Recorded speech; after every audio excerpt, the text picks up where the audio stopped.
मुझे वहाँ पे बोला जाता है तोला बाजारी। तो तोला बाजारी हमें देते जाओ और तुम्हें जो मर्जी करो, किसके साथ रेप किया, किसको मर्डर किया, कुछ भी करो, लेकिन हमें से पैसा पहुंचाते जाओ। तो जिस लीडर का ये मानसा होता है, उस जगह में हम क्या उम्मीद कर सकते हैं। तो वहाँ का जो निवासी है उसका वोट का उसको जरूरत नहीं है, क्योंकि वो कई करोड़ घुसपैठी बाहर से भीतर में घुसा चुके हैं और वो जानता है कि अगर 3 करोड़ वोट मुझे मिले तो किसी का समर्थन मिल जाए तो मैं तो आराम से राज करूंगी, मरते दम तक उस कुर्सी में मैं सीएम बनूंगी, कुर्सी में ही मैं मरूंगी। वो कुर्सी जब तक मेरा अंतिम सांस ना ही निकल जाए मैं कुर्सी में बैठे रहेंगे। उसका मानसा है कि एक पूर्व बांग्ला है जो बांग्लादेश कहा जाता है और पश्चिम बंगाल को उन्होंने बांग्ला का एक अलग राज्य नहीं एक देश बनाने की वो सोच रही है और उसको मानी मानो वही सोच के रखा। इसलिए सेंट्रल गवर्नमेंट में कोई भी जा रहा है तो उसको बोलता है कि बंगाल में बाहरी आया है, तो तुम जय बांग्ला बोलते हो, तुम भारत देश का हो या नहीं हो। जय बांग्ला मतलब क्या होता है? जय बांग्ला तो बांग्लादेश में बोला जाता है जय बांग्ला। तो तुम्हारा मानसा है कि हम भारत से हट के एक अलग देश बना लिए हैं और इस देश में कोई नहीं लगेगा। लेकिन ये कोई होता है ना, चरम जाने के पास वो गिरता है और जब गिरता है ना तो टुकड़े टुकड़े हो जाते हैं। तो इस बार ममता बनर्जी को वही होने वाले हैं। भारत की जय नहीं, वंदे मातरम या भारत माता की जय नहीं बोलेंगे, जय बांग्ला बोलेंगे। तो तुम घुसपैठी अगर देखा जाए तो ममता बनर्जी खुद है बांग्लादेश का एक पार्ट पश्चिम बंगाल बन चुका है या नहीं, ये प्रश्न है बहुत बड़ा। विधानसभा में जो तस्वीरें देश भर में नहीं दिखाई देती, वैसा जो बंगाल में दिखता है, आप स्वयं बंगाल से, आपको क्या लगता है इस बार का विधानसभा चुनाव क्या बदलने जा रहा है? इस बार तो हमें लगता है सेंट्रल गवर्नमेंट जो है अपना एडमिनिस्ट्रेटिव को पूरा सही तरीका से वहाँ पे अप्लाई किया हुआ है और उसका मुझे अच्छा कुछ नतीजा देखने को मिलेगा। एक्चुअली क्या होता था कि टीएमसी जो है वो किसी अच्छे व्यक्ति को कभी वोट केंद्र तक जाने नहीं देते थे। उसको पहले ही रात को आके थ्रेटिंग दिया जाता था कि कल वोट है, कोई वोट देने नहीं जाएगा। पहले पूछते थे कितना वोट है तुम्हारा घर में, 30 का घर में 10 है तो उसका पर में पड़ रहा है। किसी को सबको पाबंदी होता था कि वहाँ पे अगर जाओगे वोट देने तो आपका ही बच्चे इसी रोड से कॉलेज स्कूल जाएगा। जो हम लोग का पार्टी ऑफिस है इसका सामने से आपको गुजरना होगा, तो हमारा ख्याल रखिएगा। तो जिस तरह से गुंडागर्दी, एक्चुअली बंगाल में गुंडागर्दी का ही शासन चलते आया है जब से ममता आई है, तो ये इतना चरम पर चला गया जिसका वर्णन हम आपको बातों से कितना भी बोलेंगे कम ही होगा। ठीक है, हम 20% भी आपको नहीं बोल पा रहे हैं, 75% माइनस ही है। बंगाल में कोने कोने में आप कहीं पे भी जाओ, वहाँ पे जो बांग्लादेशी खास करके घुसपैठी जो होके आए हैं उसका जितना भी लड़का लोग है वो लोग का एक ही काम है, जितना तस्करी है वो करो, गुंडागर्दी करो, किसी को भी जुल्म करो, कुछ भी पैसा उठाओ। फिर मुझे वहाँ पे बोला जाता है तोला बाजारी। तो तोला बाजारी हमें देते जाओ और तुम्हें जो मर्जी करो, किसके साथ रेप किया, किसको मर्डर किया, कुछ भी करो, लेकिन हमें से पैसा पहुंचाते जाओ। तो जिस लीडर का ये मानसा होता है उस जगह में हम क्या उम्मीद कर सकते हैं।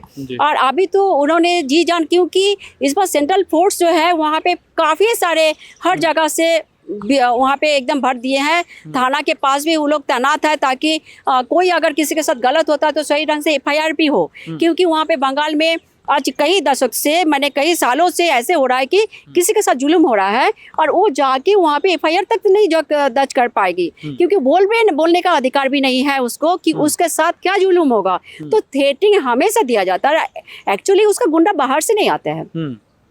टीएमसी का हर मोहल्ला में, हर घर में उसका पार्टी ऑफिस है और वो क्लब है, तो क्लब में सारे उसी का पोसा हुआ है। तो हिम्मत कैसे है, कोई बीजेपी का नाम ही नहीं ले पाता है वहाँ पे। एक झंडा अगर किसी का घर के सामने लगा दे तो उसका तो पीटना तय है।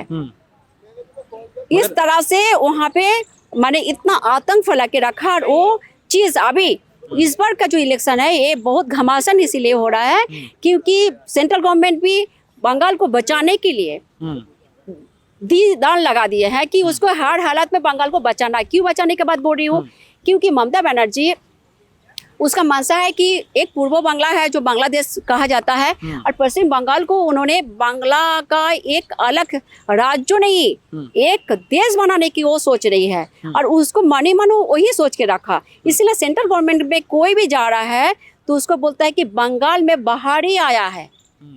आप सोचो कि सोच क्या है, बाहरी। भारत का एक प्रांत से आप दूसरे प्रांत में जाएंगे, वो बाहरी कैसे हो गया। उसके बाद क्या कहते हैं कि पब्लिक को जाके वो बोल रहा है कि हमको बाहरी को नहीं पहचानना है। ये बात ममता बनर्जी बोल रही है, उसका हर कोई बोल रही है संसद। मैं ये पूछना चाहती हूँ ममता बनर्जी को कि तुम जिस जगह से खड़े हो जावानीपुर एरिया से, तो वहाँ पे कितना उनका बंगाली है, कितना मारवाड़ी है, कितना बाहरी है, माने जो बाहर का बिजनेसमैन है, मारवाड़ी से लेके गुजराती सब कोई है, तो उसका वोट आप मांग रहे हो, वो बाहरी नहीं है क्या? तो तुम्हारा वोट मांगने के लिए उस समय तुम बाहरी नहीं बोलोगे उससे, क्योंकि वो उड़ा रहा है। और जो सेंट्रल से जा रहा है, देश की प्राइम मिनिस्टर, होम मिनिस्टर, उसको तुम बोल रहे हो कि बाहरी आया है वोट मांगने यहाँ पे। मगर जो केंद्रीय बल गई है उनका भी बहुत विरोध हो रहा है, कह रहे हैं कि हमारे वोटरों को डराने धमकाने का काम किया। हाँ, तो एक्चुअली वो जी जान लगा दिया कि सबको अभी तो घर घर में जाके धमका रहा है कि कोई भी आए बीजेपी को कोई वोट ना दे, ये दिया जा रहा है। और इसीलिए जी जान लगा दिया कि यहाँ पे स्लोगन नहीं करने देंगे, यहाँ पे रोड शो करने नहीं देंगे, यहाँ पे प्रचार करने के लिए नहीं देंगे। और क्योंकि टॉपिक तो कोई है नहीं, जी जान लगा के गाली गलौज से लेके जितना गंदा बात हो सकता है उसका, जो सयानी घोष जो यहाँ पे पार्लियामेंट में संसद है, हर का देखो कि उसका थॉट क्या है, बोल क्या रहा है। वोट वैसे मांगा जाता है कि हमने इतना काम किए, आगे मुझे इतना और काम करना है, मुझे वोट दो, मुझे और 5 साल दो, यही बोला जाता है। लेकिन ये लोग का टॉपिक का, ये लोग का बात करने का क्या है, ये लोग बात क्या कर रहा है? हाँ, इसका एक ही टॉपिक है कि मोदी भगाओ देश बचाओ, यही है इसका। और बंगाल में बीजेपी को कभी नहीं खिलने दो, कमल को नहीं खुलने दो। यही क्यों? तुम्हारा जो गंदा राज है वो चलेगा। लेकिन जी जान लगा दिया अभी इस बार, तो इसीलिए जो आप सबको जो तोला बाजारी लेते थे, कोयला से, वन जंगल से, सब कुछ से, कोई भी गाड़ी जाएगा तो वहाँ पे यह है कि रोड से आप गाड़ी जा रहे हो, झूठ मूठ का आपका गाड़ी रोक देगा पुलिस, और फिर बोलेगा नहीं नहीं आपका तो चालान कट गया है, आपने इतना पैसा दो, नहीं तो आपको गाड़ी नहीं जाने देंगे, चलिए कार कोर्ट में भेंट होगा। तो डरा दिया। फिर डरा देने के बाद क्या होता है कि नहीं सर हमको छोड़ दीजिए। आप देखो कि वो तो है, छोटी छोटी बच्ची की जो उस देश से, बांग्लादेश बॉर्डर से हमारा देश में लाया जाता है पे प्रोस्टिट्यूशन के लिए, तो महिला को आप बिकने लगे जिस तरह से, हम हर तरह से, ना वहाँ पे कोई फैक्ट्री है, ना कोई शिल्प है, आप कुछ भी चीज़ बचा के नहीं रखे हो, सारे खत्म कर दिए हो। और अभी तुम जुल्म के ऊपर सेब राजनीति करने आए हो। हमें तो ये करना है कि अगर तुम सही में कुछ होते तो आरजीकर में जो मेडिकल स्टूडेंट के साथ जिस तरह से बेरहमी से जो मर्डर हुआ था, रेप हुआ था, आज तक उसका जो अपराधी है वो अरेस्ट नहीं हुआ। एक से बढ़ अगर एक वहाँ पे रेप हुआ, दुर्गापुर में भी मेडिकल स्टूडेंट के साथ हुआ। तुम्हारा ये होता है, तुम चिल्लाते हो कि बंगाल की तरफ कोई ना देखे, और तुम बोलते हो, आज वो बता रही थी उसका ही पॉलिटिकल पार्टी का नेता कि बीजेपी को और दिल्ली को बहुत चिढ़ लगता है एक बात से बंगाल की। वो क्या है कि बंगाल जय बांग्ला बोलने से उसको चिढ़ लग जाता है। तो तुम जय बांग्ला बोलते हो, तुम भारत देश का हो या नहीं हो?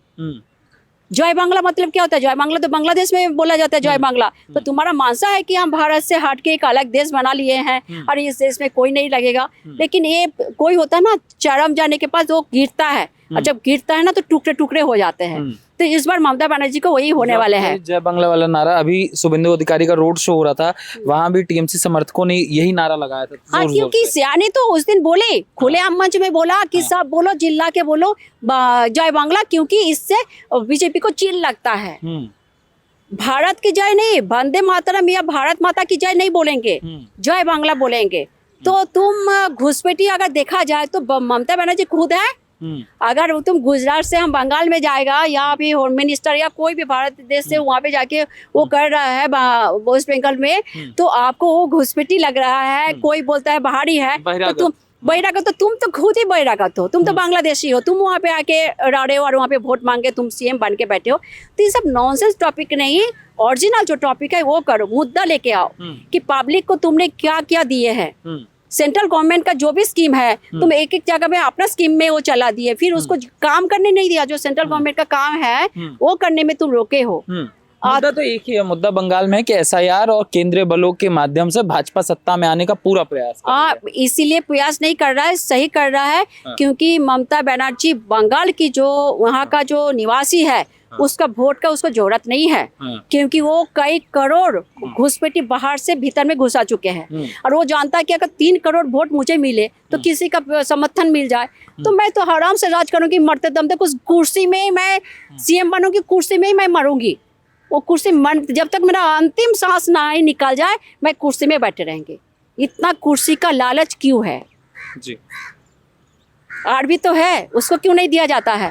तो मुझे ऐसे लगता है ना, एक एक जन का क्यों ये जो परिवारवादी हो गया, फिर एक कुर्सी पाया। हमारा देश में ऐसे नहीं होता जो आज बंगाल का जिस तरह से या दूसरे भी स्टेट में जो जुल्म होता है। इसका पहले लालू का बिहार में राज था तो एकदम उसका पहले ही शुरू हो चुका था। वो तो जंगल चरम कर दिया था, नीतीश कुमार आके उसको बचाया, ठीक है। लेकिन मैं एक ही बोलना चाहती हूँ कि हमारा संविधान जो बना है, विश्व का सारे संविधान को अच्छे चीज़ को लेके बनाया गया है, लेकिन कुछ चीज़ को उसमें छूटा हुआ है कि कोई भी हो 2 टाइम में वो कुर्सी में बैठ सकता है, ऐसा रूल लाना चाहिए। और नहीं तो फिर गलत आदमी अगर कुर्सी में बैठ गया है तो फिर वो हटेगा नहीं। और इस तरह से जो अभी एक फैशन चल गया कि मैं घुसपैठी लेके आएंगे। अखिलेश बार बार बोलता है कि हमें SC/ST चाहिए और मुस्लिम चाहिए। हिंदू के बारे में क्यों नहीं बोले कि हिंदू को इतना चाहिए? अपना बहू को शादी किया, उसको भी कहीं से वो MLA बना दिया। और भी तो है भारत में, क्यों नहीं उसको मौका दिए हो? तुम किसी को बनाया नहीं है तो तुम बोलते हो कि महिला के चाहिए, उसका चाहिए, उसका चाहिए। ये सब नहीं होना चाहिए, क्लियर कट होना चाहिए। संवैधानिक जो रूल है उसको फॉलो करना चाहिए। जरूरत में संविधान को चेंज करना बहुत जरूरी है। आज के समय में संविधान, एक नेता जो सोशल वर्कर होते हैं वो जब कुर्सी में बैठते हैं, एक दिन के लिए भी अगर विधायक हुआ तो उसको 85,000 तय है, बाकी तो आधा स्पेशलिटी मिलता है। क्यों? आज आप देखो कि कोई एग्जाम पास करके IAS IPS या कोई भी गवर्नमेंट नौकरी लेता है, तुम एक सोशल वर्कर हो, तुम्हें खाने पीने जीने के लिए जितना चाहिए वो सफिशिएंट होता है। इतना फैसिलिटी एक नेता को क्यों दिया जाएगा? इस फैसिलिटी बंद हो। हम तो अगर बोलते हैं हमें नहीं चाहिए कि हमें तुम बस फ्री कर दो, हमें तुम कुछ भी दे दो। ममता बनर्जी तो यही करती है। ममता बनर्जी के ऊपर तो यही लगता है कि वो कोई फैसिलिटी नहीं लेती, कितना साधारण तरह से रहते हैं। एक कपड़ा आपने ये कभी इसको वहम में मत रहो कि उन्होंने बहुत सिंपल दिखाते हैं, वो दिखावटी होता है। क्योंकि उसका जो सैंडल पहनते हैं ना, ऐसा ही है कि एक सैंडल एक ही पर पहनेगी और वो फैक्ट्री से तैयार होकर सीधा उसके पास ही आना चाहिए, नॉट भाया शोरूम। और वो जो साड़ी पहनती है ना, उस साड़ी को आप ऐसा मत सोचो, वो फैक्ट्री से बनता है, उसी के लिए ही एक ही साड़ी एक ही दिन पहनेंगे, दोबारा नहीं पहनेंगे। और वो साधारण देखने के लिए वो लाखों करोड़ों रुपए खर्चा करता है अपने के ऊपर। और अपने नाम से नहीं रखा, लेकिन भाई भतीजा का नाम से अकूट संपत्ति बना के रखा है। और उसका हर जगह में है। अभी हाल में बंगाल में वो कुछ बिहार एरिया में उन्होंने आलीशान एक कोठी बनाया और कभी कभी जाता है 1-2 बार। और ये जो है उनका भतीजा, उनका नाम से कितना रखा अभिषेक के ऊपर। अभी विदेश से इतना सोना जो लेके आ रहे थे उसका परिवार, और दमदम एयरपोर्ट में जब उसको कस्टडी में लिया गया था, क्यों गिरा के उसको छुड़ा गया? वो क्यों नहीं खुलासा हुआ? अभी क्यों नहीं होने दिया? मगर अब तो चुनाव से पहले TMC के जो कार्यकर्ता हैं वो वही नारा फिर से लगा रहे हैं जो 2021 में लगा था कि खेला होबे, और इस बार बड़ा खेल होगा। हाँ, खेला होबे तो हम भी यही बोलेंगे उसको कि अभी तक तुम खेला खेली ना, तो मोदी जी को तो तुम तो बहुत गाली देते हो, तो मैं भी बोलती हूँ हाँ मोदी जी बहुत शैतान है, हरामी के लिए, शैतान के लिए बहुत बड़ा शैतान है। तो कभी इसका भी खेला देख लो। अगर तुमने खेला शुरू किया तो मोदी का भी खेला देख के तुम देख लो कि आखिर अंतिम में क्या होता है। लेकिन अगर औकात है तो ऑनेस्टली वोट कराओ। जो अभी कराने का प्रयास कर रहा है, अभी तुम उल्टा बोल रहे हो कि नहीं हमें धमकाया जा रहा है। तुम्हें आज क्यों बोल दिया कि बीजेपी मुझे मार डालेगा, बीजेपी मुझे किसी भी तरह से मार सकता है, लेकिन हम मारना नहीं चाहते, हम वीर की तरह मारना चाहते हैं। तुमको मारना कौन चाहते हैं? तुमको मारना होता तो कब के मार देता। ऐसा तो कोई मारने का बात नहीं है, तुम्हारे पास कोई मुद्दा नहीं है। पिछले बार भी तुमने जीता था सिर्फ टैंक उठा के कि मेरे को गाड़ी से मारा, एक फौज। इस बार भी तुमने काफी प्रयास जारी रखे हो, अभी भी जारी है कि कहीं ना कहीं हम बीजेपी ऊपर ठोक दे कि वो उसको मारना चाहते हैं। फिर सिंपैथी का कटोरी लेके भीख मांग रहे हो कि बीजेपी मुझे मारना चाहते हैं, मुझे वोट दोगे, जिताओ। लेकिन इस बार जो हो रहा है ये पहले होना चाहिए था। अफसोस है कि नहीं हुआ था। और कहीं ना कहीं बंगाल अभी थोड़ा सा उन्होंने अच्छा सांसें ले रहे हैं और वो ये सोच रहे हैं कि नहीं शायद मैं इस बार वोट दे पाऊंगी या पाएंगे। तो वोट होना, निर्भय होके वोट का व्यवस्था होना चाहिए ताकि हर कोई वोट देना चाहे, और उसके चाहे सेंट्रल फोर्स कितना भी है वो लगा दो। और उसका जो कुंडा पोसा हुआ है हर मोहल्ला में, तो उसके ऊपर भी निगरानी रखना चाहिए कि ताकि वो कभी उसको ऊपर ना डराए। कह रहे निर्भय होकर वोट देना, तो डर किस चीज का बंगाल में? आपने कहा निष्पक्ष अगर चुनाव हो जाए, निर्भय चुनाव हो जाए। निर्भय इसलिए बोली कि कि वहाँ पे भय काम करता है, क्योंकि इसीलिए कि बहुत कोई परिवार का बात ऐसे आया कि आज तो हमारे पास कोई आ गया कि हमें वोट दीजिए, कल जब आप चले जाओगे तो फिर हम जो वो बात बोले ना कि हाँ हम मोदी जी आए थे तो मैं तो उनको देखने गए थे, तो उसके लिए भी मार पड़ेगा, उसके लिए भी घर से निकल नहीं पाएगा, और वो अगर नहीं जीता किसी भी कारण से तो उसके लिए क्या जुलूम से चलेगा, ये बातों से वर्णन नहीं कर सकते हैं। क्योंकि वहाँ पे एक भारत माता की एक झंडा भी अगर उठा के वंदे मातरम बोलते हैं, उसका भी हिम्मत खो दिया है वहाँ पे पब्लिक। तो इसलिए मैं बोल रही हूँ कि ग्राउंड रिपोर्ट जाके लीजिए एक एक जगह में कि वहाँ पे व्यक्ति का मन में क्या डर है और क्या भय है।